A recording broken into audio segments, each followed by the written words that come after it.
CD ధరలు మళ్లీ పైకెళ్తున్నాయి. వారంలోనే 3000కు పెరిగిన బంగారం సామాన్యులకు అస్సలు అందుబాటులో లేకుండా పోతోంది. జనవరి మొదటి వారంలో 1,50,000కు చేరవచ్చని గోల్డ్ జ్యువెలరీ షోరూమ్స్ నిర్వాహకులు అంచనా వేస్తున్నారు. మరిన్ని డీటెయిల్స్ మా ప్రతినిధి అంజుమా అందిస్తారు.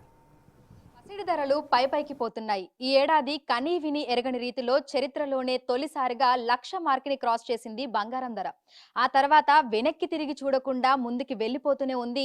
పసిడితో పాటు వెండి ధరలు కూడా పైకి పోతూనే ఉన్నాయి. ప్రస్తుతం 22 క్యారెట్ల బంగారం ధర ఏ విధంగా ఉంది, 24 క్యారెట్ల బంగారం ధర ఏ విధంగా ఉంది, 2026లో పరిస్థితి ఏ విధంగా ఉండబోతుంది ఏంటి అనేది కూడా తెలుసుకుందాము. ప్రస్తుతం మనం సికింద్రాబాద్ జనరల్ బజార్ లో ఉన్నటువంటి మానపల్లి జ్యువెలర్స్ లో ఉన్నాము. మనతో పాటు బ్రాంచ్ మేనేజర్ రవికాంత్ గారు ఉన్నారు. మిగతా విషయాలను ఆయన మాటల్లోనే అడిగి తెలుసుకుందాము. నమస్తే అండి. అసలు బంగారం ధరలు చెప్పనవసరం లేదు, సామాన్యులకు నిజంగానే అందని ద్రాక్షలాగా అయిపోయింది. ప్రస్తుతం 22 క్యారెట్లు 24 క్యారెట్ల బంగారం ధరలు ఏ విధంగా ఉన్నాయి? ప్రెసెంట్ మనం ఈ రోజు గోల్డ్ రేట్ చూసుకున్నట్టయితే 12,990 వచ్చేసి 22 క్యారెట్ ఉందండి. 24 క్యారెట్ వచ్చేసి 1,43,000 వరకు మనం ఈ రోజు హైయెస్ట్ మార్క్ చూస్తున్నాం. అంటే కొన్ని నెలల్లోనే 1,00,000 మార్కుని క్రాస్ చేసింది. తర్వాత అంటే మనం సాధారణంగానే బంగారం ధరలలో హెచ్చు తగ్గులు అనేవి ప్రతిరోజు చూస్తూ ఉంటాము. ఇది వరకు వందలలో ఉండేవి, ఇప్పుడు వేలల్లోకి చేరాయి.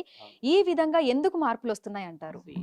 ఇది ఒక ఇంటర్నేషనల్ మార్కెట్ మనం చూసినట్టయితే, మనం యుద్ధ వాతావరణం ప్రపంచవ్యాప్తంగా చూసినట్టయితే యుద్ధ వాతావరణం చాలాగా ఉంది. అయితే సెన్సెక్స్ మీద మనం ఏదైతే షేర్ మార్కెట్ మీద పెట్టే ఇన్వెస్టర్స్ అంతా కూడా గోల్డ్ మీద డైవర్ట్ అవుతున్నారు. కాబట్టి డిమాండ్ ఆటోమేటిక్గా పెరుగుతుంది.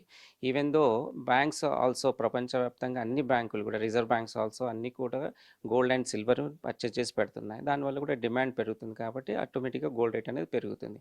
ఎప్పుడైతే మనకు ప్రపంచవ్యాప్తంగా శాంతి అనేది ఎప్పుడైతే సెట్ అవుతుందో అప్పటి వరకైతే ఈ రేట్స్ అని మనం చూడొచ్చండి. అది కొద్దిగా కష్టంగా కనిపిస్తుంది. అండ్ దీంతోపాటు మనకు బుల్ రేట్లో మన సిల్వర్ కూడా నేను కూడా తగ్గనన్నట్టుగా సిల్వర్ రేట్ కూడా బాగా హైక్ పెరగడానికి మనం చూస్తున్నాం. అసలు అన్బిలీవ్, మేము కూడా నమ్మలేని పరిస్థితిలో ఈ రేట్స్ అనేది చూస్తున్నాం. ఇప్పుడైతే మనకు సిల్వర్ రేట్ ఈరోజు చూసుకున్నట్టయితే 2,45,000 మనం ఈరోజు సిల్వర్ రేట్ చూస్తున్నాం. రానున్న రోజుల్లో మనం ఇప్పుడు జనవరి ఈ కొత్త న్యూ ఇయర్లో దాదాపు 3 నుంచి 3.5 మధ్య కూడా పోయే ఛాన్సెస్ ఉన్నాయి. బికాస్ ఆఫ్ చైనా కొన్ని రిస్ట్రిక్షన్స్ పెట్టడము, కొన్ని ఇంకొక ఇంటర్నేషనల్ మార్కెట్లో కూడా కొన్ని అవకతవకలు ఉండడము, దానివల్ల కూడా మనకు సిల్వర్లో డిమాండ్ పెడుతుంది. మేక్ ఇన్ ఇండియా కాన్సెప్ట్లో మేజర్గా మనకి ఇండస్ట్రీస్ చాలా ఇండియాలో చేస్తున్నాం. కాబట్టి దాంట్లో కూడా సిల్వర్ అనేది ఎక్కువ యూజ్ అవుతుంది ఇండస్ట్రీస్లో. స్పెషల్గా ఈవీ బ్యాటరీస్లో కూడా మనం ఎక్కువగా యూజ్ చేయడం జరుగుతుంది. కాబట్టి మన సిల్వర్ రేట్ అనేది ఫ్యూచర్లో ఇంకా హైకే చూస్తాం. 2026లో పరిస్థితి ఏ విధంగా ఉండొచ్చు అంటున్నారు? ఎందుకంటే కొంతమంది నిపుణులు కూడా చెప్తున్నారు 2026లో ఇంకా ధరలు పెరిగే అవకాశం ఉంది అని కూడా అంటున్నారు. సో మీకేమనిపిస్తోంది? 100% కనిపిస్తుంది. అనిపించడం కాదు, మాకు కనిపిస్తుంది. ఫ్యూచర్ అనేది కూడా గోల్డ్ అనేది మిడిల్ క్లాస్ వరకు అయితే అందని ద్రాక్ష లెక్క మారింది. కాకపోతే రేట్స్ దీని పరంగా చూసుకుంటే సీజన్ పరంగా చూసుకున్నా కానీ, మార్కెట్ పరంగా చూసినా కానీ కస్టమర్స్ వాకింగ్స్ అయితే తగ్గినాయి. కానీ గోల్డ్ రేట్ మాత్రం ఎక్కడ కూడా తగ్గడం లేదు. ఒకప్పుడు మన అభిప్రాయం ఉండేది, మ్యారేజెస్ ఉంటే మన గోల్డ్ రేట్ పెరుగుతుంది, ఆఫ్ సీజన్ ఉంటే గోల్డ్ రేట్ తగ్గుతుందని. అదంతా ఒక 20 ఏళ్ళ కింద మాట. ఇప్పుడు అలా లేదు.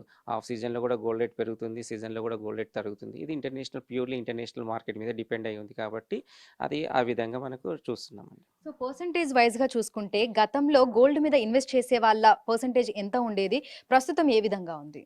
దాదాపు 50% తగ్గిందని చెప్పొచ్చండి. కాకపోతే ఇప్పుడు ఏమవుతుందంటే ఆర్నమెంట్ రూపంలో కాకుండా ఇన్వెస్టర్స్ అంతా కూడా gold biscuits and silver bars మీద ఇన్వెస్ట్ ఎక్కువ పెరిగింది. దాన్ని చూసుకుంటే అప్పుడు మనకు ఒక 20% ఉన్న సాలిడ్ గోల్డ్ అండ్ రా మెటల్ మీద ఉన్నది ఇప్పుడు దాదాపుగా అది 60-70%కి చేరుకుంది. ఇది ఏదైతే మనకు 100% ఆర్నమెంట్ ఉన్నది దాదాపు 50%కి పడిపోయిందండి. సో ప్రస్తుతం చూసినట్లయితే కూడా బంగారం ధరలు పైకి పోతున్నాయి. 24 క్యారెట్ల బంగారం ధరలు చూసుకుంటే ప్రస్తుతం 1,43,000 వరకు ఉన్నాయి. 22 క్యారెట్ల బంగారం చూసుకుంటే 1,29,000 వరకు ఉంది. సో ఈ 6-7 నెలల్లోనే అసలు ఎవరు ఊహించని విధంగా కూడా బంగారం ధరలు అనేవి పెరగడం జరిగింది. ఇంకొక 2-3 రోజులలో మనకి ఇయర్ ఎండ్ అవుతుంది. 2026లోకి అడుగు పెట్టబోతున్నాము. అయితే 2026లో ఊహించని విధంగా ఇంకా పెరిగే అవకాశం ఉన్నట్లుగానే కనిపిస్తోంది అని కూడా మనకి వ్యాపారులు అయితే చెప్తున్నారు. ప్రస్తుతం 1,43,000 ఉంది. 2-3 రోజులలో ఏదైనా జరగొచ్చు. 1,50,000 మార్కును కూడా క్రాస్ చేసే అవకాశాలు ఉన్నట్లుగా కూడా చెప్తున్నారు. ఇక బంగారంతో పాటు వెండి ధరలు కూడా అంతకంతకు పెరిగిపోతూనే ఉన్నాయి. ప్రస్తుతం కిలో వెండి ధర మనకి 2,43,000 నుంచి 50,000 వరకు కూడా మార్జిన్ లో అయితే ఉంది. ఇది వచ్చే సంవత్సరం 3 లక్షల మార్కుని క్రాస్ చేసే అవకాశాలు ఉన్నట్లుగా కూడా కనిపిస్తున్నాయి అని అంటున్నారు. వాకిన్స్ తగ్గినప్పటికీ కూడా పర్చేస్ చేసి ఇన్వెస్ట్ చేస్తున్న వాళ్ళు కూడా పెరుగుతున్నారని చెప్తున్నారు. వీడియో జర్నలిస్ట్ కృష్ణతో అంజుమ, బిగ్ టీవీ, హైదరాబాద్.